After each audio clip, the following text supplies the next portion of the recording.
Bonsoir à toutes et à tous et bienvenue dans ce nouveau numéro de MNZ. Ce soir, de grandes puissances du Kentucky prennent la parole. D'un côté, le Sanctuaire, une faction en pleine expansion qui prétend reconstruire la civilisation à sa manière, et de l'autre, Aegis, une force militaire bien établie, décidée à rétablir l'ordre, quitte à imposer sa loi. Voici ce qui nous est confié. Nous avons rencontré Aaron, le représentant du Sanctuaire, une communauté qui se présente comme le dernier rempart pour sauver l'humanité. Né au fil des rencontres et des épreuves, le Sanctuaire rassemble des survivants partageant un même idéal, rebâtir une société avec leurs propres règles. Ici, la loi du plus fort domine, chaque membre a un rôle défini et les ressources sont gérées dans l'intérêt du groupe. Leur objectif est clair, rassembler les survivants sur leur bannière pour créer un lieu commun à leur image.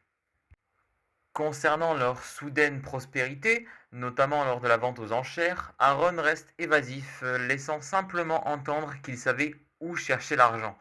Les survivants indépendants n'ont selon lui rien à craindre, sauf s'ils vivent sur leur territoire sans payer la taxe. Ceux qui vivent sur leur territoire doivent payer au sanctuaire, a-t-il glissé sans vraiment préciser qui détient le pouvoir.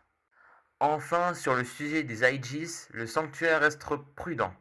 Il affirme avoir entendu parler de massacres et de braquages sans contact direct jusqu'ici, mais tendant une main ouverte. Le sanctuaire souhaite rencontrer les Aegis pour établir un premier dialogue.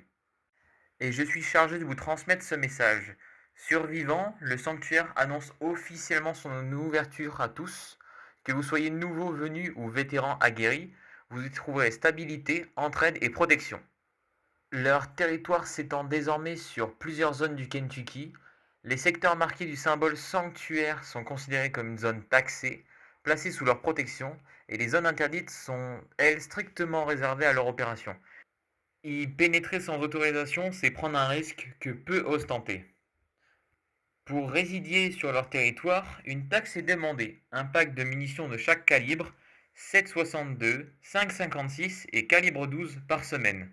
En échange, le sanctuaire assure votre sécurité et pourra vous confier différentes missions au service de leur communauté. Toute tentative de vol sera sanctionnée d'une taxe de 20%, portée à 40% en tout trouble ou d'acte violent. Et si vous sortez les armes, vous en assumerez les pleines conséquences. En revanche, toute personne prévenant avant d'agir ne sera taxée que à 10%. Pour toute communication ou rejoindre leur rang, contactez le sanctuaire sur la fréquence 33.2. Le sanctuaire agit uni, fort et prêt à défendre leur terre. Fin du message. Et retournons à l'actualité, et de notre côté, nous avons aussi échangé avec le commandant Richer, chef de l'unité Century d'un détachement d'Aegis, installé dans le Kentucky depuis environ 3 ans. Aegis se veut une organisation militaire visant à rétablir l'ordre et la reconstruction de la société. Leur commandant Richer décrit une structure hiérarchisée avec des bases à Hells Gate et au Fort de Knox, des convois ferroviaires entre les zones et même des usines à Détroit.